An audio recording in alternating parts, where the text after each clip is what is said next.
Indrajit study point में आप सभी का स्वागत है। हम पढ़ रहे एनसीईआरटी क्लास 9 हिंदी संचयन भाग 1, जिसका हम चौथा अध्याय पढ़ेंगे। मेरा छोटा सा निजी पुस्तकालय। लेखक का नाम है धर्मवीर भारती। वो अपने छोटे से पुस्तकालय के बारे में बताते हैं जो उनकी निजी थी, प्राइवेट। जुलाई 1989। ठीक है। बचने की कोई उम्मीद नहीं थी। तीन जबरदस्त हार्ट अटैक एक के बाद एक आ चुके थे। एक तो ऐसा कि नब्ज बंद, सांसें बंद, धड़कन बंद। डॉक्टरों ने घोषित कर दिया कि अब प्राण नहीं रहेंगे, पर डॉक्टर ब्रिजेश ने फिर भी हिम्मत नहीं हारी। उन्होंने 900 वोल्ट के शॉक मतलब इलेक्ट्रिक झटका देने के लिए सोचा। भयानक प्रयोग सबसे, लेकिन वे बोले कि यदि यह मृत शरीर मात्र है तो दर्द महसूस ही नहीं होगा। अगर ये शरीर मर गया है तो इसमें दर्द नहीं होगा, पर यदि कहीं भी थोड़ा सा भी प्राण शेष बचा है तो हार्ट रिवाइज हो जाएगा, मतलब फिर से धड़कन चालू हो जाएगा, किया जा सकता है। और उन्होंने वो इलेक्ट्रिक शॉट दिया।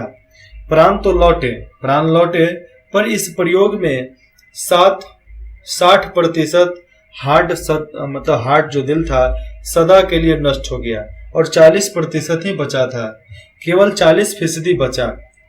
उसमें भी 3 अवरोध मतलब 3 ब्लॉकेज थे। उस जो 40% था उसमें भी 3 छेद हो गया था। ओपन हार्ट ऑपरेशन तो करना ही होगा, पर सर्जन हिचक रहे थे। केवल 40% हार्ट है, केवल 40% हार्ट बचा है। ऑपरेशन के बाद न रिवाइव हुआ तो क्या होगा। तय हुआ कि अन्य विशेषज्ञों की राय ले ली जाए, तब कुछ दिन बाद ऑपरेशन की सोचेंगे। तब तक घर ले जाकर बिना हिले डुले इनको विश्राम कराते हैं। बहरहाल ऐसी अर्धमृत्यु मतलब ऐसा अधमरा शरीर की हालत में मैं वापस घर लाया जाता हूँ। मेरी जिद है कि मेरे बेडरूम में नहीं, मुझे अपनी लाइब्रेरी किताबों वाले कमरे में ही रखा जाए, मतलब पुस्तकालय में रखा जाए, उनकी पुस्तकालय में। वहीं लेटा दिया गया है मुझे। चलना बोलना पढ़ना मना है। दिन भर पड़े 2 ही चीजें देखता हूँ। पहला है, ये देख लो यहाँ पे, ये जो खिड़की से बाहर जो दिख रहा है सुपारी का पेड़ हो, और यहाँ पर लाइब्रेरी मतलब पुस्तकालय ही इनको दिख रहा है बस। बाईं ओर की खिड़की के सामने रह कर हवा में झूमते सुपारी के पेड़। सुपारी का पेड़ होता है जो सुपारी पान में मिलता है खाने को, तो उसका पेड़ होता है। तो झल्लरदार पत्ते होता है एकदम खजूर जैसा। अंदर कमरे में चारों ओर फर्श के ओर छत तक ऊंची किताबें से ठसाठस भरी अलमारियां। बस उनको 2 ही देखने को मिलते थे, एक सुपारी का पेड़, एक अंदर में फर्श से लेकर छत तक सटी पुस्तकालय में, मतलब हमारी किताबें अलमारियों में। बचपन में पढ़ी कथाओं में जैसे पढ़ते थे कि राजा के प्राण उसके शरीर में नहीं तोते में रहते हैं, वैसे ही लगता है मेरे प्राण भी इस शरीर से निकल चुका है। वे प्राण इन हजारों किताबों में बसे हैं जो पिछले 40-50 वर्षों में धीरे धीरे मेरे पास जमा होते आए हैं। मतलब मेरे पास जो 40-50 वर्षों में जो किताब संग्रहण हुआ है उसमें ही हमारे प्राण अटके हुए हैं। जैसे जमा हुई संकलन की शुरुआत कैसे हुई, यह कथा बाद में सुनाऊंगा। पहले तो यह बताना जरूरी है कि किताबें पढ़ने और सहेजने का शौक कैसे लगा। बचपन की बात है, उस समय आर्य समाज का सुधारवादी आंदोलन उस समय हुआ था। पूरे जोर पर था, एकदम पूरा शिखर पर था, एकदम जोर शोर से हो रहा था। मेरे पिता आर्य समाज रानी मंडल के प्रधान थे और माँ ने स्त्री शिक्षा के लिए आदर्श कन्या पाठशाला की स्थापना की थी, और वही आदर्श कन्या पाठशाला अभी भी चलता है। दिल्ली में है, मुंबई में है, मध्य प्रदेश में है, बिहार में है, उत्तर प्रदेश में है, बांग्लादेश में, हर जगह पर है। पिता की अच्छी खासी सरकारी नौकरी थी, अच्छे पोस्ट पे थे। बर्मा रोड जब बन रही थी तब बहुत कमाया था, बहुत पैसा कमाया था उन्होंने, लेकिन मेरे जन्म के पहले ही गांधी जी के आग्रह पर, आह्वान पर उन्होंने सरकारी नौकरी छोड़ दी थी। हम लोग बड़े आर्थिक संकटों, आर्थिक कष्टों से गुजर रहे थे। हम लोग का परिवार का आर्थिक स्थिति बिगड़ गया था क्योंकि कमाई का हर रास्ता बंद था। फिर भी घर में नियमित पत्रिकाएं, पत्र और मैगजीन उस समय आता था तो आते रहते थे, जिसमें से आर्यमित्र साप्ताहिक, वेदोत्तम सरस्वती, गृहिणी और दो बाल पत्रिकाएं उनके लिए, खास मेरे लिए आते थे, बाल सखा भी आते थे, और चमचम। उस समय पत्रिका मतलब उस समय मैगजीन आता था उस समय, जिसमें आप आज के मैगजीन में थोड़ा अलग दिखता है, पहले के मैगजीन में अलग दिखता था, लेकिन वो भी किताब के जैसे ही होता था। मैंने तो नहीं पढ़ा अभी तक, लेकिन जब मैं स्कूल में था तो हमारे सर एक हैं रमन सर, तो वो पढ़ा करते थे, तो उनका लेकर कभी कभी हम लोग भी उलट लेते थे, पढ़ लेते थे। समझ में तो आता नहीं था लेकिन फिर भी पढ़ लेते थे। उनमें होती थी परियों, राजकुमारियों, दानवों और एकदम सुंदरी राजकन्याओं की कहानी, जिसमें से परियों की कहानी, राजकुमारियों की कहानी बहुत ज्यादा लगता था अच्छा। दानवों की कहानी थोड़ा डर था, लेकिन सुंदर राजकन्याओं की कहानी तो एकदम महान लगती थी। एकदम लगता था कि ओहो हो, ये तो मेरे लिए ही है। और रेखा चित्र मुझे पढ़ने की चाट लग गई, मतलब आदत लग गई थी। और पढ़ाई की आदत एक बार किसी को लग गया तो उसको छूटेगा नहीं, लेकिन आदत लगाओ तो सही। हर समय पढ़ता रहता, खाना खाते समय थाली के पास पत्रिकाएं रख कर पढ़ता। अपनी दोनों पत्रिकाओं के अलावा भी सरस्वती और आर्यमित्र पढ़ने की कोशिश करता। घर में पुस्तकें भी थीं, उपनिषदें और उनके हिंदी अनुवाद, जिसमें सत्यार्थ प्रकाश के खंड मंडन वाले अध्याय पूरे तरह समझ तो नहीं पाता था, उस समय समझ नहीं आता था, पर पढ़ने में मजा आता था। थोड़ा अच्छा था, इंटरेस्टेड था, इसलिए मजा आता था। मेरी प्रिय पुस्तक थी स्वामी दयानंद की एक जीवनी, रोचक मतलब मनोरंजक, जिसमें शैली भाषा में लिखी हुई अनेक चित्रों से सुसज्जित चित्र भी थी उसमें, इसलिए उसको तो अच्छा लगता था ना।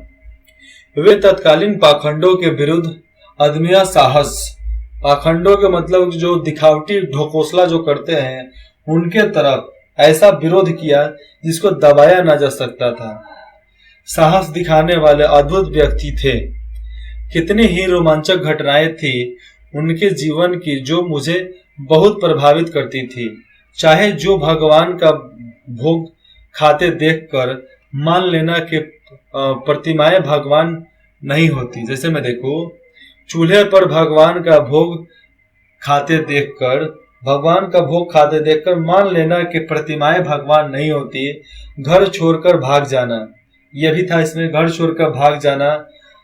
तमाम तीर्थों, जंगलों, गुफाओं, हिम शिखरों पर साधुओं के बीच घूमना और हर जगह इसकी तलाश करना ही भगवान क्या है, यही तलाश करना कि भगवान क्या है, सत्य क्या है। जो भी समाज विरोधी, मनुष्य विरोधी मूल्य है, रूढ़िवादी है। रूढ़िवादी का मतलब होता है प्रथा, जो एक प्रथा को निभाते जा रहा है, रूढ़िवादी है। उनका खंडन करना और अंत में अपने से हारे को क्षमा कर उसे सहारा देना, यह सब मेरे बाल मन को बहुत रोमांचित लगता था और बहुत अच्छा प्रभावित करता था हमें, और एक अच्छा ऊर्जा देता था हमें जीने का, क्योंकि उनमें बहुत सारे अलग अलग प्रकार के लिखे भी जाते थे। जैसे में आप भगवान की प्रतिमाओं के पूजा करना क्यों करें, घर छोड़कर भाग जाना क्यों भागे, यह भी वो लिखते थे। पत्रिकाएं में सब आता है ना। तमाम तीर्थ, जंगले, गुफाएं, हिम शिखरों पर साधुओं के बीच घुमंतु, ये सब उनके साहित्य में आते थे। सत्य क्या है, असत्य क्या है, ये सब पत्रिकाएं में आता है। जब इस सब से थक जाता तो फिर बाल सखा और चमचम की चमचम की पहली पढ़ी हुई कथाएं दोबारा पढ़ता। जो बाल सखा चमचम पढ़ चुका था उसको फिर से पढ़ता। माँ स्कूली पढ़ाई पर जोर देती, चिंतित रहती कि लड़का कक्षा की किताबें नहीं पढ़ता, पास कैसे होगा। कहीं खुद साधु बनकर घर से भाग गया तो क्या होगा। पिता कहते, जीवन में यही पढ़ाई काम आएगी, पढ़ने दो। मैं स्कूल नहीं भेजा गया था। शुरू की पढ़ाई के लिए घर पर मास्टर रखे गए थे। पिता नहीं चाहते थे कि नासमझ उम्र में मैं गलत संगत में पढ़कर गाली गलौज सीख लूं, इसलिए बुरे संस्कार ग्रहण करूं। अतः मेरा नाम लिखवाया गया और फिर सोचा गया कि अब इसको समाज में उतरना चाहिए, तो उनको स्कूल में नाम लिखवा दिया गया। जब मैं कक्षा 2 तक की पढ़ाई घर तक कर चुका था, तीसरे दर्जे में भी तीसरे में भर्ती हुआ, डायरेक्ट सीधा। उस दिन शाम को पिता उंगली पकड़कर मुझे घुमाने ले गए। लोकनाथ की एक दुकान ताजा अनार का शरबत मिट्टी के कुल्हड़ मतलब मिट्टी के बर्तन में मतलब कप में पिलाया और सिर पर हाथ रखकर बोले, वायदा करो कि पाठ्यक्रम की किताबें भी इतने ही ध्यान से पढ़ोगे, मतलब क्लास की जो आपकी किताबें हैं, पाठ्य पुस्तक, उसको भी आप इतने ही ध्यान से पढ़ोगे, माँ की चिंता मिटाओगे। ध्यान से पढ़कर उसको पढ़ो, पास हो जाओ और माँ की चिंता मिटा दो। उनका आशीर्वाद था। मेरा जी तोड़ परिश्रम के तीसरे चौथे में मेरे अच्छे नंबर आए। इतना ज्यादा विश्वास हो गया आशीर्वाद के वजह से। मैं बहुत ज्यादा परिश्रम किया और तीसरे और चौथे में मेरे अच्छे नंबर आए। 5वें में तो मैं फर्स्ट आया। माँ ने आंसू भरकर गले लगाया। पिता मुस्कुराते रहे। कुछ बोले नहीं, लेकिन मुस्कुराते रहे। क्योंकि अंग्रेजी में मेरे नंबर सबसे ज्यादा थे, अतः स्कूल से इनाम में 2 अंग्रेजी पुस्तकें मिली थी। एक में 2 छोटे बच्चे घोंसलों की खोज में बागों और कुओं में भटकते हैं। किसके खोज में? 2 बच्चे घोंसले की खोज में बागों और कुएं में भटकते हैं, कुंजों में भटकते हैं, और इस बहाने पक्षियों की जातियों, उनकी बोलियों, उनकी आदतों की जानकारी उन्हें मिलती है। दूसरी किताब थी, मतलब एक किताब में पक्षियों के बारे में था और दूसरी किताब थी ट्रस्टी द रग, जिसमें पानी के जहाज की कथाएं थी। कितने प्रकार के होते हैं, कौन कौन से माल लद कर जाते हैं, कहाँ से आते हैं, कहाँ से लाए जाते हैं, ये सब उसमें छपा हुआ था। कहाँ ले जाते हैं, नाविकों की जिंदगी कैसी होती है और कैसे कैसे द्वीप मिलते हैं। यहाँ हेल होती थी, कहाँ हवेल होती थी, कहाँ सार्क होती थी, ये सब जानकारी उनको उसमें मिल गई। इन 2 किताबों ने एक नई दुनिया का द्वार मेरे लिए खोल दिया। पक्षियों से भरा आकाश और रहस्यों से भरा समुद्र। पिता ने अलमारी के एक खाने से अपनी चीजें हटाकर जगह बनाई और मेरी दोनों किताबें उस खांदे में रख कर कहा, आज से यह खांदा जो है तुम्हारी अपनी किताबों का है। यह तुम्हारी अपनी लाइब्रेरी है, मतलब यह तुम्हारी अपनी पुस्तकालय है। आज के बाद अपनी किताबें तुम यहीं पर रखोगे। यहाँ से आरंभ हुई उस बच्चे की लाइब्रेरी, मतलब मेरी लाइब्रेरी। किसकी? धर्मवीर की लाइब्रेरी। बच्चा किशोर हुआ, मतलब जवान हुआ, मतलब 14 साल के ऊपर गया।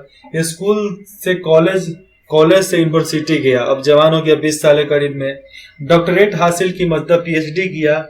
यूनिवर्सिटी में अध्यापन किया और अध्यापन छोड़कर इलाहाबाद से बंबई आया।